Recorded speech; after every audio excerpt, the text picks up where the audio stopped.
I'm Jess Seitz. I'm a trauma-informed occupational therapist and a vaginismus recovery coach. I help women from around the world get past the drama, pain, and frustration of vaginismus or painful or impossible sex. I'm here to help show you some simple things that you can do if you're encountering pain with sex. Now, I must inform you that if you're experiencing pain with intimacy or penetrative sex, I do encourage you to go see your physician, a gynecologist, someone that can give you a better examination. But if you generally are just having burning, stinging, or kind of some aching with penetrative sex, these exercises are going to be there to help you. They tend to help those who have more of a hypertonic pelvic floor. A hypertonic pelvic floor is a tight pelvic floor. It's where those muscles are just kind of like tense a lot. A lot of us women who tend to be go-getters, overachievers, goal-oriented, hold a lot of tension, and our pelvic floors can take a beating from that. And so a lot of us do have hypertonic pelvic floors. Also, if you're someone who sits a lot, who has maybe the not best posture, our pelvic floors can also take a hit from that too. So these stretches, these exercises, and breathing techniques can be beneficial for you if you're someone who does have a hypertonic pelvic floor. Who might be experiencing a little bit of pain. But again, I do always recommend that you see your medical provider to learn more about your body and what specific needs that you need. And if you're someone who's experiencing vaginismus or burning and pain with sex, I'd love to talk more about how we can get you beyond the drama and the pain and the frustration so that you can enjoy intimacy the way that God truly did design for you. So you're always welcome to go to my website, painfreeintimacy.com. From there, you can schedule a free consultation call with me where we can hear more about your story, where you're at, and see if the program that I offer would be a good fit for you. On my website, you'll also find a bunch of free resources where you can learn more and just learn some strategies to kind of help support you beyond what this video offers. I also have guest podcasts on several incredible podcasts out there. So you can always just search Jess Seitz or Pain Free Intimacy on your favorite podcasting platform to hear more stories and more information about how to get past this. All right, let's dive into some simple things that we can do to help support your pelvic floor and your body to be able to move beyond the pain that you might be having with intimacy to enjoy intimacy the way God designed it to be.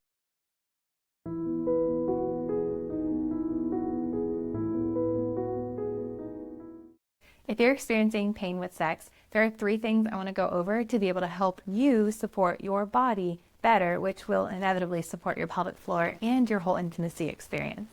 And so those 3 things are breathing, posture, and relaxing or releasing. Okay, so we're going to start with breathing. Now, I know you're like, Jess, breathing, come on. I have breathed my whole life. And yes, you have. But I bet you haven't put a lot of thought into how you're breathing. The breath is actually a really, really cool tool for being able to connect in and work on different parts of the body, particularly your pelvic floor. And so your pelvic floor, you can see on my model here, your pelvic floor is almost like a hammock at the base of your pelvis. So this is your pelvis. You have your urethra, your vaginal opening, and your anus back here, your spinal cord there. And you can see your pelvic floor all kind of connects into your spinal cord and the bottom of your pelvis here. And then on the inside, they attach to the inner lining of your pelvis, creating almost this kind of bowl. So these muscles all sit at the bottom of the bowl here, and they support your bladder, they support your urethra goes in through there, your uterus, your vaginal canal, and your intestines all kind of sit in that bowl. And so if you can imagine, if these muscles are kind of tight and holding up really tight and taut, that tight and tautness is going to put pressure on the organs that are there, including your vaginal canal. So that's from the bottom. On the top here, we have your abdominal cavity with your diaphragm at the top. So your diaphragm is the muscle here at the base of your lungs. The diaphragm helps your lungs to expand fully and then to contract so that we can expel air during inhalation and exhalation. And so when your diaphragm moves up and down, it's moving against the pelvic floor essentially. And the cool thing is that as your diaphragm lowers, when you take an inhale, it lowers to allow more expansion of your lungs here so you get a better breath. And that when that diaphragm lowers, your pelvic floor lowers. And these muscles here relax so that they can drop and expand so that the diaphragm can come down. So that's a cool way to say that when you use your diaphragm for a nice, good inhalation, your pelvic floor is going to relax to allow that pressure to sink down into it as the lungs expand. So that is why we can use breathing to help relax our pelvic floor. And so when you breathe, you want to make sure that you are engaging pretty much your whole torso. A lot of us, especially kind of, us women who have been really trained to suck in our guts and keep everything nice and fit and taut our lives, a lot of us have learned to just breathe with our lungs and our chest here and the top part of our lungs specifically. And so we take kind of more shallow breaths, but we just kind of breathe with this upper part of our chest going up and down, okay? It's like all of us have just kind of been trained over the years to do that. We have to really intentionally drop that diaphragm down in order to take a good, what I like to call 360 diaphragmatic breath. You may have heard of this before, especially the diaphragmatic breath part. The diaphragmatic breath is just the diaphragm drops down, using that diaphragm to let the lungs really expand out.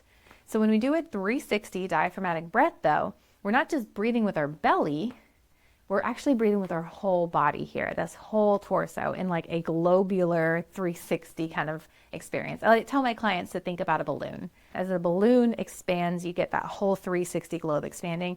That's what we're doing when we inhale. So when you inhale, your sides here, your intercostal muscles are going to expand to allow air to flow in, but also so are your abdominals and your back muscles here.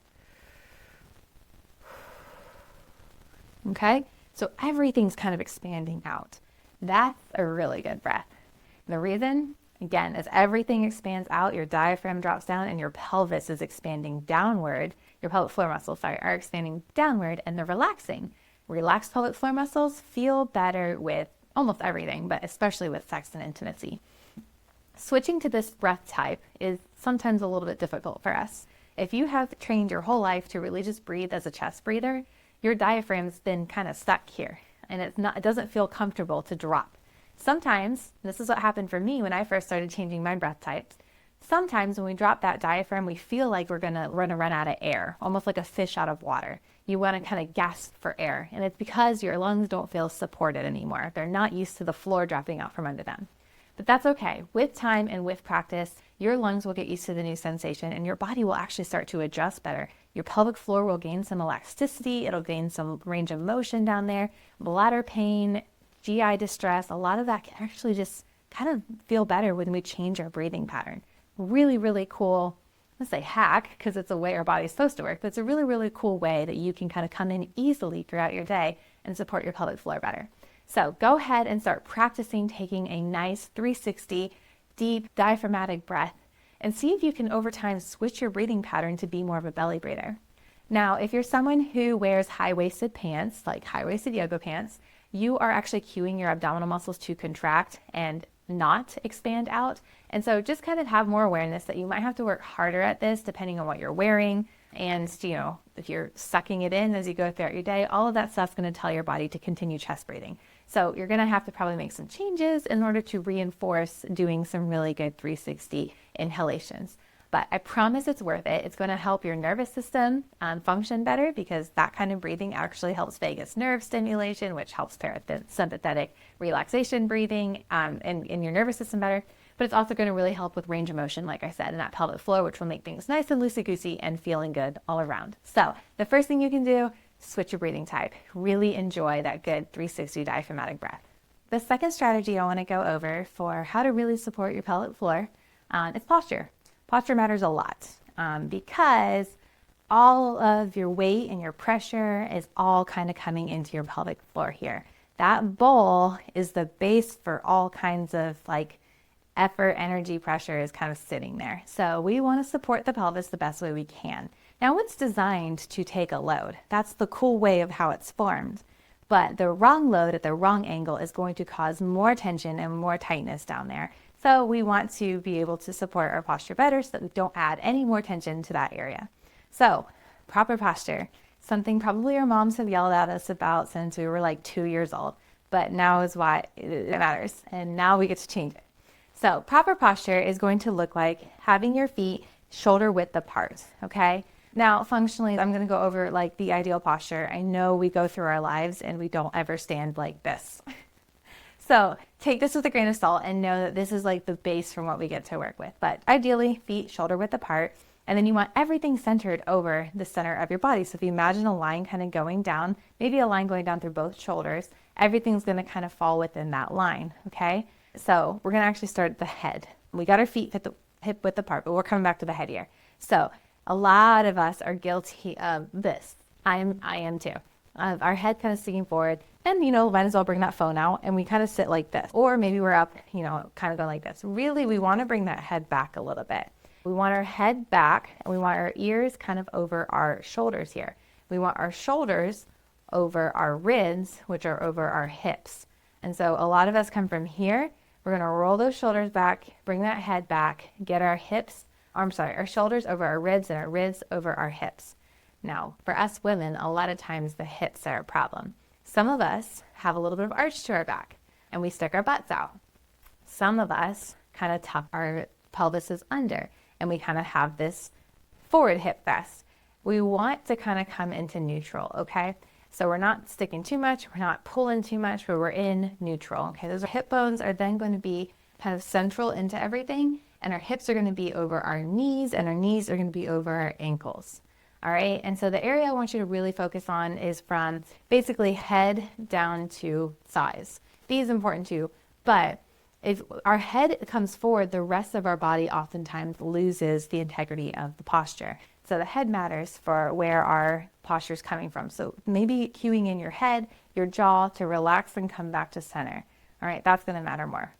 Sometimes it's hard. A lot of us have jaw problems too. They're connected, but getting the jaw to follow the head can sometimes be helpful. And then just pulling everything back and up. And why this matters though is because you can imagine if you have a posture like this, all your weight is going into the back of your pelvis. And if you have a posture that's like this, all of your weight's going into the front of your pelvis. And it's causing an imbalance between how the muscles in the bowl are positioned and can cause pain. So we want everything to be nice and symmetrical and positioned well. Now, when you're seated, you want to follow something similar. You want kind of your shoulders over your hips when you're seated. A lot of us when we're seated, we're in this like forward hunched posture. Not helpful for our pelvic floor because then we're kind of crunching, pressure's in the wrong spot when we're seated. I strongly recommend a standing desk. A lot of companies have ergonomicists, those who specialize in ergonomics. They can help provide a standing desk, but just ask your employer if it's possible for you to get a standing desk configuration. It doesn't have to be a fancy one, but just kind of like a tabletop one that allows you the option to go standing. It's going to really help your pelvic floor. Sitting all day is bad for your pelvic floor. Crossing your legs is bad for your pelvic floor. All things we're guilty of. So if you have a standing desk, you're not going to cross your legs as much, and you're going to probably more equally weight between your hips, and your pelvis is going to move a little bit more. Even if you're shifting and stuff, you're still getting movement versus sitting is just kind of crunching everything up. So I personally have a standing desk. I do not even own a chair. I rarely put my desk into sitting, and if I do, I have an exercise ball that I sit on, like one of those nice big inflatable exercise balls. I like that because it allows me to continue to roll my hips and get movement going. So I don't even own a desk chair. And I love that. And my pelvic floor is so grateful that I stand most of the day. It takes time to train to get your body to do that, but it's totally doable and you can get your tolerance up to standing. Your pelvic floor will thank you. When I was in occupational therapy school, my professors would often say sitting is the new smoking. Now, I don't know if it's that extreme, but sitting is the new thing that our generation does that just causes the most pain and havoc on our body that we're often not even noticing. So it's important. Whatever you can do to help support your pelvic floor from a posture and ergonomic standpoint, do it. Intimacy will thank you, but so will bowel and bladder and just all the kind of lovely functioning that happens in this area. All right, so the third thing that we can do to really help support our pelvic floors and our vaginal canals is doing a release or relaxation. We do that through the form of stretches and exercises, okay? So these are a sequence of stretches and exercises that I give to my clients and have my clients do regularly that really can help support the pelvic floor. Now, these are specifically designed for relaxing and stretching the pelvic floor. So if you're someone who struggles with too loose of a pelvic floor, maybe even prolapse, you might want to talk to your provider specifically to learn what would work better for you.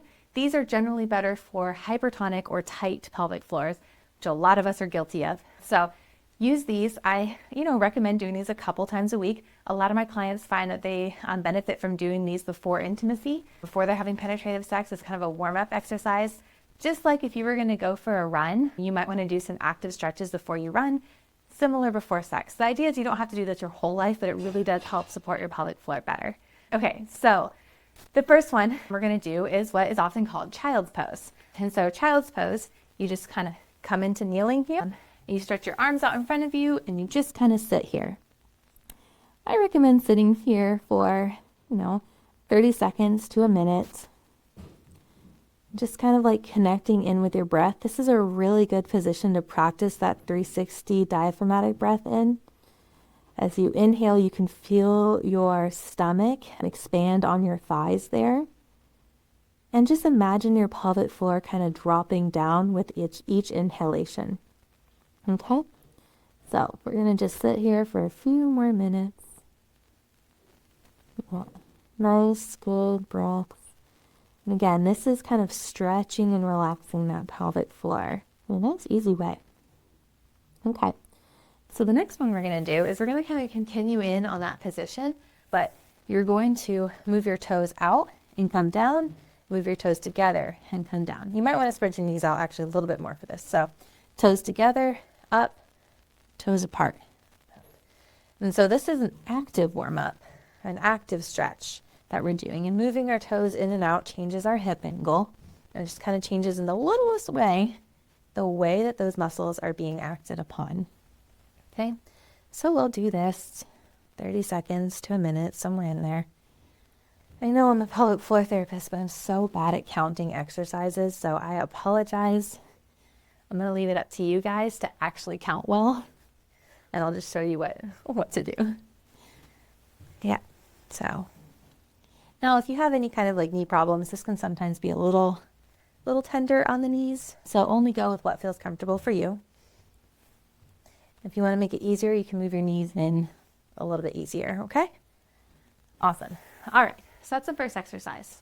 The next exercise we're going to do is what's often called cat-cow, okay? And so cat-cow, you're going to come to all fours here, and you're just going to arch your back and lift your head up, and then you're going to round your back and tuck your chin down. And then alternate back and forth. I like to inhale on the arch here and exhale. I guess this is the arch. So inhale with the back rounding and then exhale with the arch.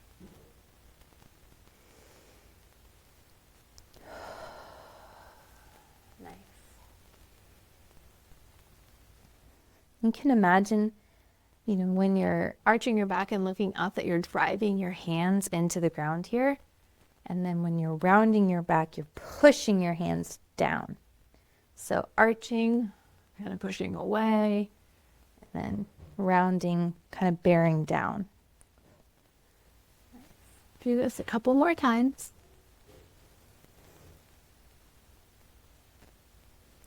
Awesome.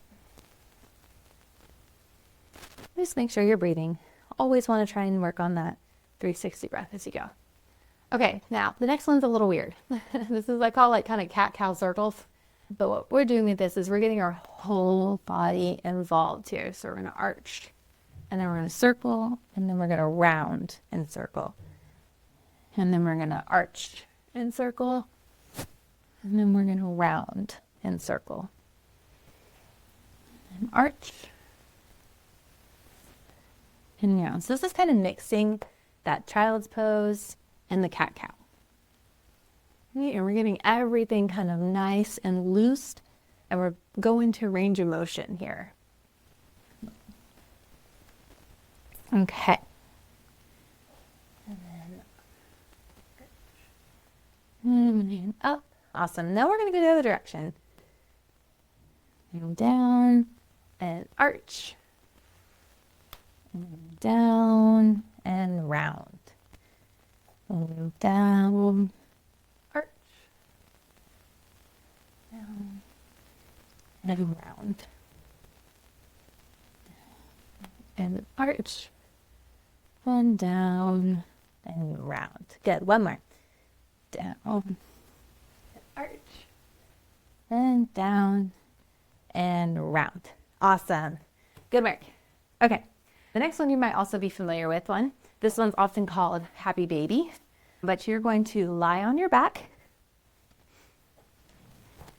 and then you're going to bring your feet up and you're going to grab the outside of your feet there.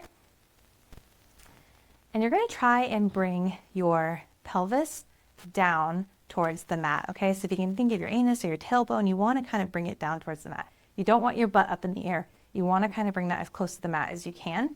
And then you're going to pull your feet apart, okay? We'll sit here for a good couple nice 360 breaths. Really expand that belly and try and, like, as you breathe in, see if you can get your back to breathe out into the floor. This is a really good position for getting the pelvic floor to be able to elongate well, okay? And then if you want to, you can add some rocking back and forth. Just adds a little bit of dynamic movement to it.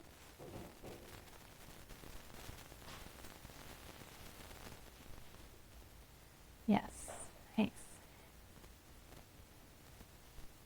Awesome.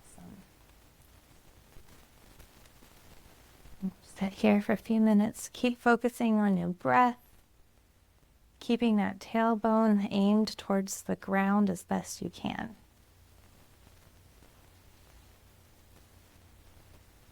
Cool. All right. Good. All righty. Okay. And next, I'm going to have you grab something like an exercise block. You can also use your mattress or a chair, dining room chair. But what you're going to do is you're just going to use that to help support you. We're going to do a deep squat, okay? And so you can use your block up and down. You can use block sideways, flat, whatever you need to do, or chair here or bed here. But we're just going to try and get a nice deep, like, sumo squat going, okay? I have terrible range of motion. I'm not able to get my feet on the floor. But if you can get the feet on the floor, that's awesome. That's a good goal.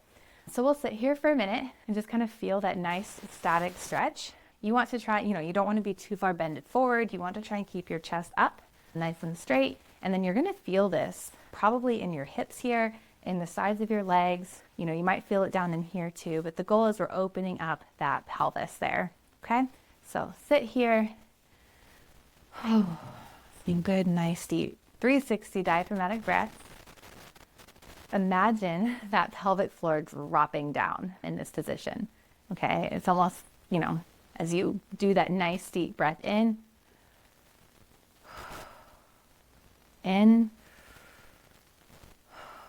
you can almost just feel it moving as you breathe. Okay, and now we're going to add some movement in. So all you're going to do is you're going to come up and then you're going to come back down. Okay, so just up and down and up and down. Yeah, just like this.